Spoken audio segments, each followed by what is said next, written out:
Liberando su potencial. Hablando de potencial humano, ¿alguna vez se han preguntado a qué se debe la gran disparidad de resultados y desempeño entre una persona y otra? Una persona que percibe $250,000 anuales no es 10 veces más astuta ni mejor que una persona que percibe $25,000 anuales. ¿Por qué la diferencia de 10 veces sus ingresos? Y si tomamos a una persona que percibe $2,5 millones al año, ¿será esa persona 100 veces mejor, más astuta que la persona que gana $250,000? Imposible. En un estudio reciente de coeficiente intelectual probaron a 1,000 personas de una cierta población y llegaron a la conclusión de que la mejor persona entre los 1,000 solo era 2,5 veces más astuta que la persona de menor coeficiente intelectual. Solo 2,5 veces la disparidad, y tal vez eso sea con toda la población. ¿A qué supone que se debe la diferencia? Al hablar de potencial humano, llegamos a una fórmula que deduje hace algunos años. Tal vez eso lo explique un poco. La fórmula comienza con lo que llamamos AI. O sea, atributos innatos, las cualidades, la inteligencia, la habilidad, el temperamento, cosas con las que se nace que no pueden cambiarse mucho. Además de los atributos adquiridos. Estos atributos son muy importantes, son su educación, su capacitación, sus capacidades, su experiencia, conocimiento, sabiduría, etc., multiplicado por A, que es su actitud, es igual al potencial humano individual, o al desempeño humano individual o resultados individuales humanos. Ahora, de estos tres, los atributos innatos se traen desde el nacimiento. Los adquiridos pueden cambiarse, pero se necesita cierto tiempo para ello, aunque a veces cambiamos muy rápidamente. Cierta información valiosa puede cambiar dramáticamente su eficacia, pero las actitudes pueden aumentarse o disminuirse dramáticamente en segundos. Cada vez que mejoramos nuestra actitud, multiplicamos todas nuestras capacidades. Una actitud ha sido llamada acertadamente el lenguaje más importante del ser humano, la palabra más importante del idioma en el humano. Todo lo que hacemos en la vida, según un estudio en Harvard entre estudiantes ejecutivos, será en un 85% de actitudes. Un 85% de su éxito estará determinado por su actitud. Eso significa que está determinado por cuán positivo o cuánta actitud mental positiva se tenga. Las personas con actitudes mentales positivas tienden a avanzar más rápidamente, se mueven hacia la cima en organizaciones valiosas, ganan más dinero, sacan más satisfacción de la vida. Una actitud mental positiva no significa que baile por las calles y arroje flores. Solo significa que tome una actitud constructiva en general o se aproxime hacia su trabajo, su vida, sus problemas, relaciones, etc. Según el informe Cox de las empresas americanas, según la revista Success, un 85% o más de todo lo que se logra se debe a la actitud. Y la pregunta es, ¿de dónde vienen las actitudes? Las actitudes vienen de las expectativas. Muy simple, ya hablamos de eso. Y una forma muy poderosa de mejorar su actitud instantáneamente es decir, aunque no lo crea, pienso que algo maravilloso va a ocurrirme hoy. Como dijimos antes, nuestras expectativas sobre los desenlaces determinan nuestra actitud. Si espera que las cosas salgan bien, tendrá una actitud positiva. Si espera que salgan mal, tendrá una actitud negativa. Y lo maravilloso es que podemos fabricar nuestras expectativas. Podemos esperar lo que deseamos. Podemos esperar cosas buenas, cosas malas, y no nos decepcionaremos. ¿De dónde surgen nuestras expectativas? Nuestras expectativas surgen de nuestras creencias y de nuestros valores. Son el centro de los factores motivacionales de nuestra personalidad, nuestras creencias, y esto nos conduce a un entendimiento del potencial humano. Significa básicamente que nuestra actitud es una expresión externa de lo que está ocurriendo internamente, y esto es consistente con las leyes mentales. Con respecto a las creencias, cada uno de nosotros tiene muchas creencias en el fondo que los psicólogos llaman los conceptos propios. El concepto propio, o su descubrimiento, es considerado por muchos como el logro único y más importante para comprender el desempeño humano en el siglo XX. Yo estoy de acuerdo. El concepto propio es como, si queremos usar una analogía militar, el centro de mando. O si queremos usar una analogía técnica, es el programa central de su computadora básica. Es un grupo de creencias, valores, actitudes, sentimientos, ideas, etcétera, almacenadas en el fondo de nosotros y son el resultado de casi todas las experiencias que hemos tenido en la vida. Y algunos investigadores dicen que el concepto propio comienza a formarse aún antes del nacimiento, pero el concepto propio, una vez colocado, precede, predice y determina sus niveles de eficacia y desempeño en todas las áreas de nuestra vida. El concepto propio se convierte en el centro de mando o el programa maestro. El concepto propio de este grupo de creencias determina lo que dirá, lo que hará, cómo actuará, cómo se siente y reacciona, etc. ¿Qué significa esto? Significa que todas las mejoras en su vida externa, todos los cambios en su realidad comienzan con un cambio en su concepto propio. Les voy a explicar lo que significa. Esta es una gráfica muy simple. Hablamos de potencial humano y decimos que la persona promedio usa un 10% o menos de su potencial. Según investigaciones, tal vez es mucho menos. El Instituto Stanford Brain en Santa Clara, California, estima que tal vez se aproxime a un 2%. Seremos generosos y diremos que la persona promedio usa un 10%. Significa que en los mejores casos, la mayoría, como usted o yo, no usamos un 90% de nuestro potencial. Uno de los mejores filósofos, Oliver Wendell Holmes, dice que la tragedia de la persona promedio es que llegan a la tumba con su música aún por dentro. Aún están funcionando con mucho menos de su potencial total. Y esto es el potencial humano. Sabemos que existe una relación directa entre el potencial humano y el concepto propio. Pero como nuestros conceptos propios o nuestras estimaciones de nosotros mismos generalmente son mucho menores de lo que debieran ser, nuestro nivel de desempeño y eficacia también es menor. Sabemos que nuestro concepto propio es altamente subjetivo. ¿Qué significa esto? Significa que el concepto propio, lo que pensamos que es cierto sobre nosotros mismos, no está basado en la realidad, está basado en información que hemos tomado y aceptado como cierto, hasta el grado en que creemos lo que sea de nosotros mismos y se vuelve cierto para nosotros porque actuamos de una forma consistente con ello. Algunas personas que leen sus horóscopos y creen en horóscopos predicen su futuro. Hay algunas personas que toman la crítica y las opiniones de otros a quienes ni siquiera respetan y hacen suyas esas ideas, dando un resultado muy negativo. Lo que piense, lo que acepte como cierto, se vuelve cierto para usted. También sabemos que como adultos tenemos una variedad de conceptos propios. Tenemos un concepto propio de cómo vestirnos, cuánto pesamos, lo que comemos, lo bien que podemos hablar en público, qué tipo de padres somos, qué tipo de hijos somos con nuestros padres, qué tipo de esposo o esposa somos, qué tipo de amante, de conductor. Lo interesante de manejar es que todos los hombres tienen un concepto muy positivo con respecto a esto. Las mujeres no entienden esto, pero los hombres nacen con un genio inherente para manejar. Todos los hombres son choferes excelentes. Si no lo creen, todo lo que tienen que hacer las mujeres que están viendo esto es pensar en la última vez que trataron de corregir la forma de conducir de un hombre y recordarán que no obtuvieron buenas respuestas. ¿Cómo respondemos ante alguien que desafía nuestro concepto propio, sugiriendo que no somos las personas que pensamos ser? Estamos a la defensiva, nos enfadamos, nos irritamos, es difícil que nos traten. Tenemos un concepto propio de lo creativos que somos, lo inteligentes, lo rápido que leemos, lo bueno que somos en los deportes, y si practicamos una gran variedad de ellos, tenemos un concepto propio para cada uno de ellos. Tenemos un concepto propio de lo bien que cocinamos, de lo bien que educamos a nuestros hijos, de lo bien que limpiamos nuestra casa, los autos que manejamos, etc. Y también de lo que valemos por lo que ganamos. Es muy interesante saber que nunca ganamos más del 10% de nuestro concepto propio en ingresos. Nuestro concepto propio determina nuestro nivel de ingresos. Este nivel de concepto propio se llama zona de confort.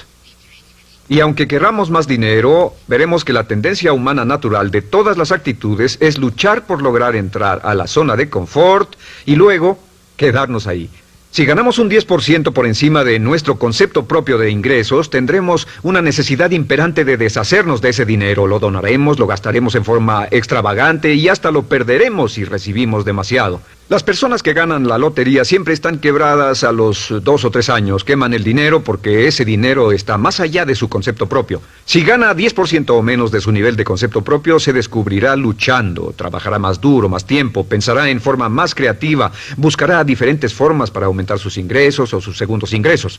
La única forma de mejorar cualquier parte de su vida, incluyendo sus ingresos, es aumentando el nivel del concepto propio de sus ingresos, comenzando a pensar en usted como si estuviera ganando más dinero. Si quiere bajar de peso, la única forma en que podrá lograrlo es pensando en que está delgado. Piense en usted mismo como una persona más delgada. Si quiere volverse una persona más popular, más amorosa, más feliz o más sana, comience a pensar una y otra vez en esas cosas hasta que se vuelvan parte de su nuevo concepto propio.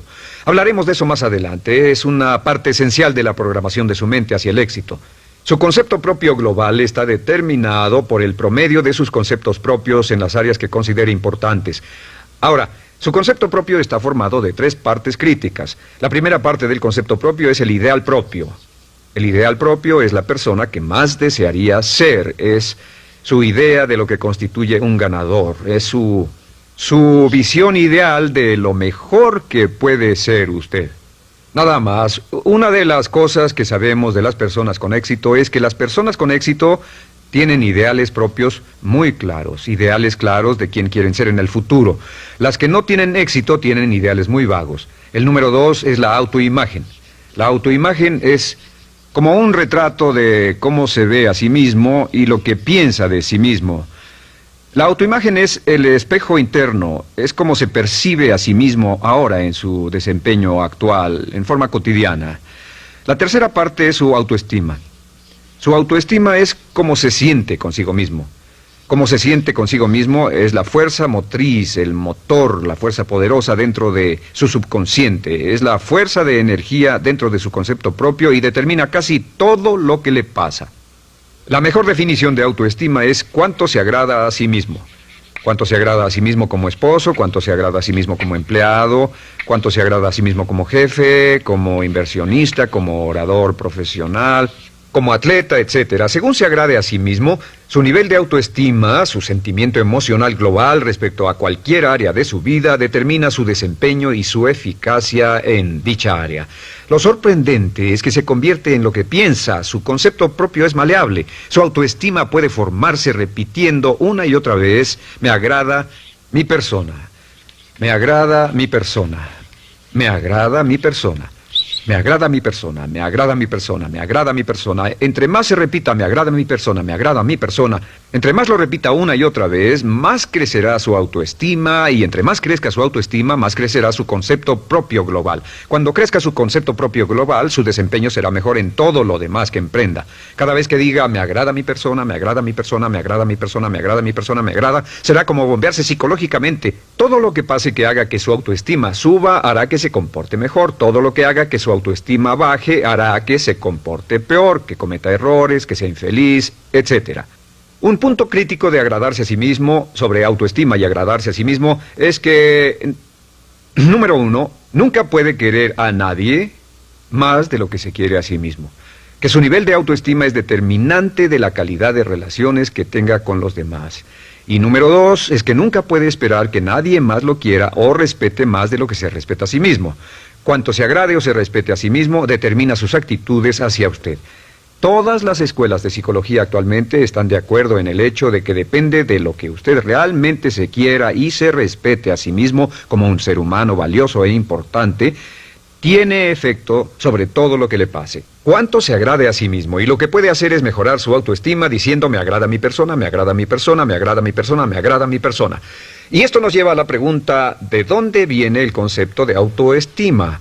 Y descubrimos que el concepto propio es maleable, puesto que no nace con este concepto propio, no nace con ninguna idea sobre sí mismo, no nace con autoimagen ni autoestima, nace en cierto modo como potencial propio.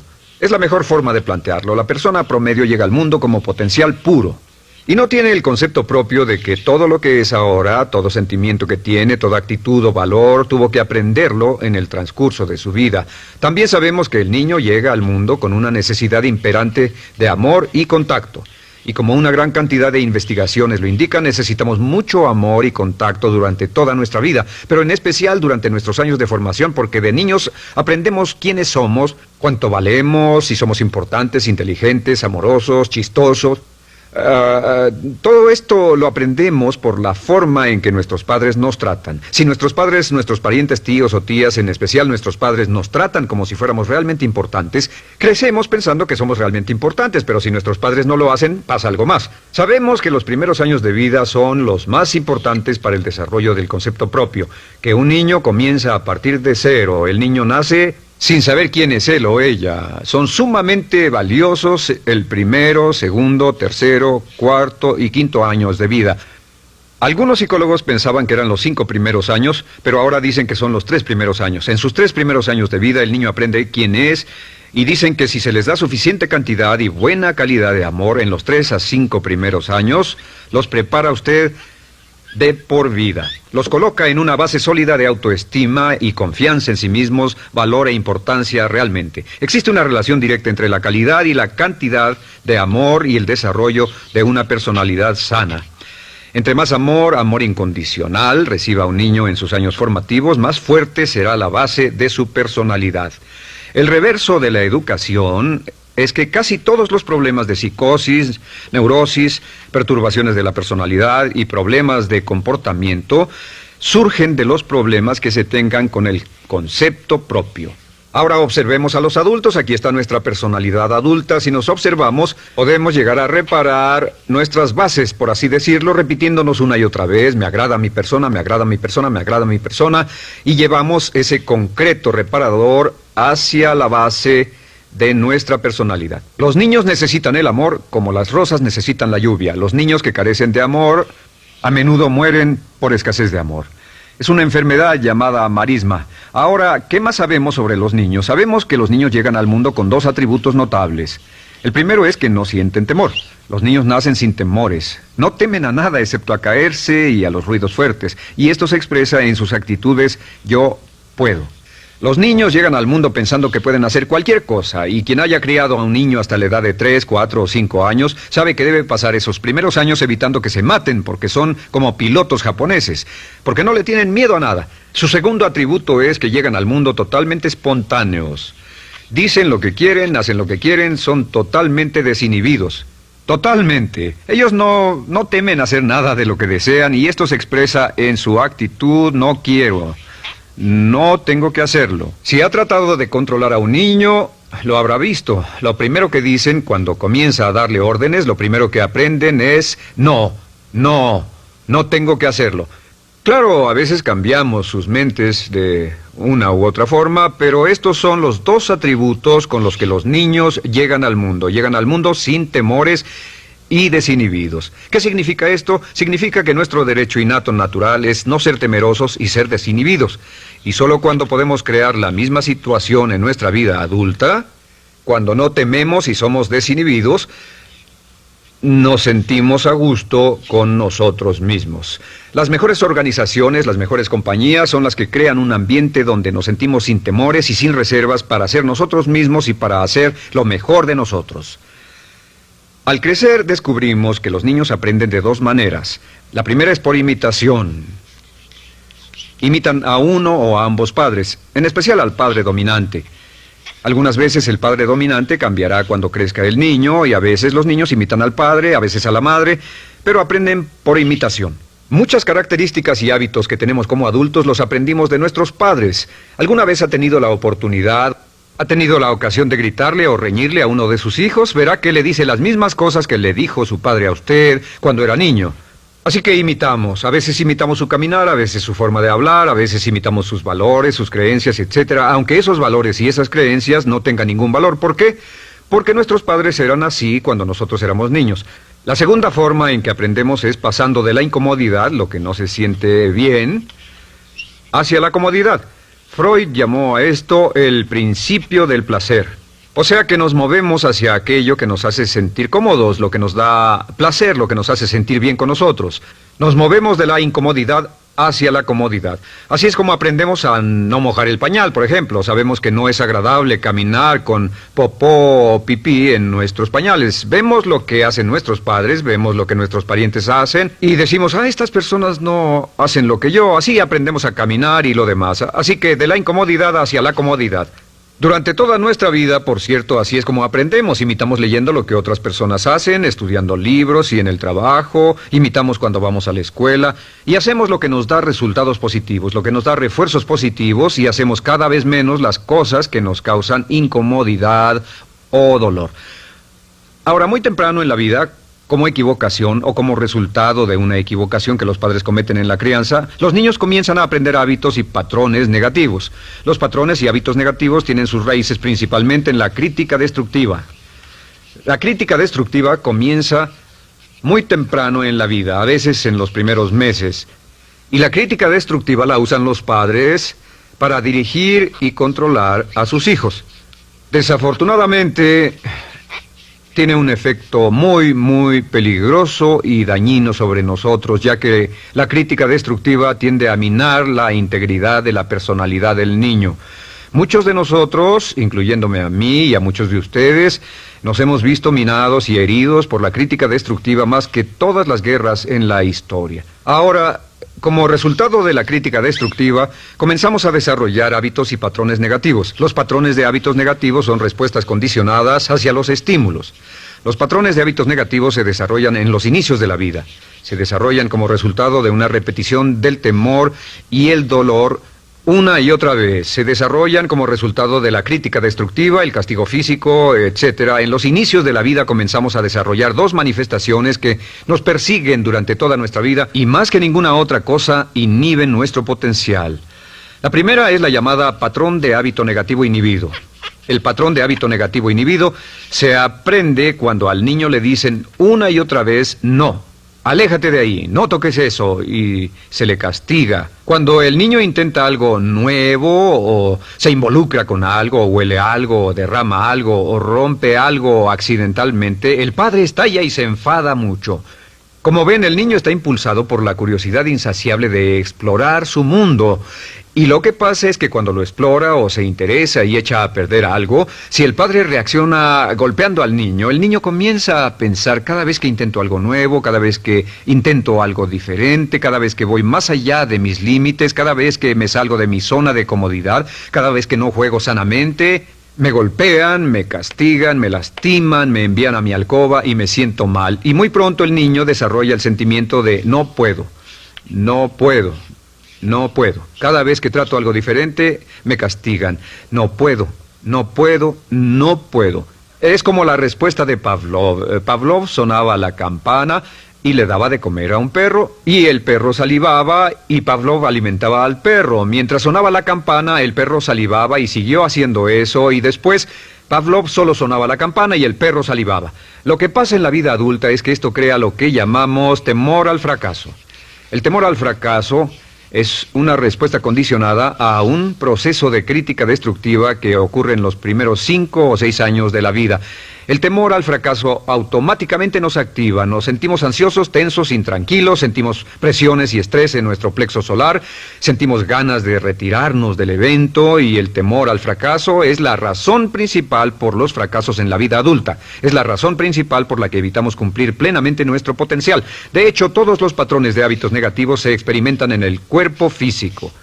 Puedes saber cuál es un patrón de hábito negativo porque se siente en el cuerpo físico, precisamente. El patrón de hábito negativo inhibido, el temor al fracaso, el no puedo, ocurre primero que todo en el plexo solar. ¿Ha tenido la ocasión donde debe hablar frente a un grupo, debe ir a una revisión de su desempeño o debe hacer una llamada determinante? Primero su plexo solar se aprieta. Si el temor continúa, su respiración se acelera. Su corazón comienza a latir apresuradamente, su frecuencia respiratoria aumenta y le duele la cabeza como migraña en la parte frontal, su garganta se le cierra y no puede hablar y se le seca la boca por completo, y como se pone tan tenso y asustado, va corriendo al baño. Estas son todas las manifestaciones. No hay peligro físico, pero sí peligro psicológico, una respuesta condicionada. Cuando sentimos estas cosas, la tendencia es retirarse de la situación que las ocasiona, y es la razón por la que no logramos mucho si retrocedemos. Es muy importante. El segundo patrón de hábitos negativos es el compulsivo. El patrón de hábito negativo compulsivo se aprende cuando a los niños se les dice una y otra vez: más vale que lo hagas. Si no lo haces, tendrás problemas o me las pagarás. A los niños se les convierte en recipientes del amor condicionado. Los padres no intentan hacer esto, pero lo que hacen es sugerirle al niño: no te amo, por lo tanto no estás a salvo, a menos y hasta que hagas lo que yo quiero. El niño crece sintiendo: tengo que hacer lo que quiera mi mamá. Debo complacerla, debo complacer a papá, debo complacer a los demás, debo complacer a mis parientes, y a veces debo complacer a mis semejantes, debo complacer a mis maestros, debo complacer a todo el mundo, y crecen con esto: debo. No puedo hacer lo que quiero hacer, debo hacer lo que complace a las demás personas. Este patrón de hábito negativo muy temprano en la vida se traduce en el temor al rechazo. El temor al rechazo lo experimentan los hombres como adultos como un comportamiento tipo A. Hablaremos del comportamiento tipo A posteriormente. El comportamiento tipo A es una necesidad compulsiva o excesivamente compulsiva de complacer de algún modo a alguien sin normas de comportamiento, prácticamente sin pensarlo. El temor al rechazo nos impulsa, nos hace muy sensibles a las necesidades de los demás. Hacemos cosas que otras personas quieren, no hacemos lo que nosotros queremos. Siempre estamos tratando de complacer a los demás. Tenemos preocupaciones o nos importan las opiniones, sentimientos y actitudes de otros hasta el punto donde ocultamos nuestras necesidades. El temor al rechazo se siente en la columna del cuerpo. Se divide el cuerpo a la mitad y se siente hacia abajo en la mitad posterior del cuerpo. El primer lugar donde comienza a sentirse el temor al rechazo es generalmente en los hombros y el cuello. Nos sentimos entumidos, duros, tensos. Cuando tenemos mucho que hacer sentiremos un estrés tremendo en la columna. Los músculos se estiran en la parte posterior. A veces se manifestará como flebitis y venas varicosas y a menudo nos darán dolores de cabeza en la parte posterior de esta porque las arterias carótidas que llevan la sangre hasta la cabeza, los músculos a su alrededor se contraen y la cantidad de sangre que fluye hacia la cabeza fluye más lentamente y se siente un terrible dolor de cabeza en la parte posterior. Estos dos temores, los patrones de hábitos negativos compulsivos, el compulsivo y el inhibitorio, son resultado de la crítica destructiva, el gran destructor de la personalidad que nos persigue durante toda la vida. Y lo maravilloso de todo esto es que como son patrones de hábitos aprendidos, podemos olvidarlos. Podemos acabar con el temor al fracaso que nos detiene. Podemos acabar con el temor al rechazo que hace que hagamos cosas que complacen a los demás en vez de complacernos a nosotros, trabajando con nuestra propia autoestima. Porque existe una relación inversa entre la autoestima y el patrón de hábitos negativos. Porque entre más se agrade a sí mismo, menos teme al fracaso. Entre más se agrade a sí mismo, menos teme al rechazo. Entre más se agrade a sí mismo, menos temerá a cualquier cosa. Y si sigue repitiendo, me agrada mi persona, me agrada mi persona, me agrada mi persona una y otra vez, si sigue diciendo esto, con el tiempo su autoestima sube más y más y más y más y sus temores desde luego bajan. Cuando su autoestima sube, sus temores van en dirección opuesta. Ahora, ¿cómo enfrentar la crítica destructiva si debe criticar a otras personas? Pues eso es muy simple. Muchos padres nos han preguntado eso. ¿Cómo se controla a los niños? Una de las claves para controlar a los niños es dirigirlos para que hagan algo constructivo en lugar de hacer algo destructivo. Otra cosa que debe recordarse es que lo que quiere hacer es que quiere dar una crítica informativa, crítica constructiva, lo que significa que se les dice a los niños lo que pueden hacer o a los adultos lo que pueden hacer mejor. Todo el propósito de dar retroalimentación de cualquier tipo es mejorar el desempeño. Si es padre o si es jefe o si es una persona en una relación, si una persona está haciendo algo malo o inadecuado, todo el propósito de darles cualquier tipo de retroalimentación es para que puedan hacerlo mejor. Sin embargo, existe una relación directa entre la autoestima y la crítica destructiva. Cada vez que se critica a una persona, su autoestima baja. Y cada vez que su autoestima baja, su habilidad para desempeñarse baja. Si critica a una persona en forma destructiva demasiado tiempo, llegará a un punto donde no intentarán nada. Se convierte en lo que llamamos hipersensible. Un adulto hipersensible es aquel que no puede aceptar críticas de nadie. Un adulto hipersensible es una persona que está muy tensa, ansiosa, si siquiera sugiere que no está haciendo lo correcto. Si trata con un adulto hipersensible, la clave es sentarlo y recordar 4 cosas. Número 1, comenzar con alabanzas. Número 2, proteja la autoestima de la persona a toda costa. Número 3, discuta el desempeño y no a la persona. Hable del comportamiento más que de la persona. Y número 4 es enfocarse hacia el futuro en vez de en el pasado. Enfóquese hacia lo que va a hacerse en forma diferente en el futuro en vez de lo que pasó en el pasado. ¿Por qué? Una razón muy simple, porque una persona no puede controlar el pasado. Al no poder controlar el pasado, cualquier crítica de lo que han hecho en el pasado les da un estrés tremendo y frustración. Así que, en resumen, la clave del éxito en la vida es una actitud mental positiva. Una actitud mental positiva se basa en expectativas de éxito, de una serie de expectativas positivas. Esa serie de expectativas positivas se basa en sus creencias y en su concepto de sí mismo. El centro de su concepto propio que determina su eficacia en la vida es su autoestima, y su autoestima se mide por cuanto se valore a sí mismo. Las dos cosas que nos frenan más que nada son el temor al fracaso y el temor al rechazo.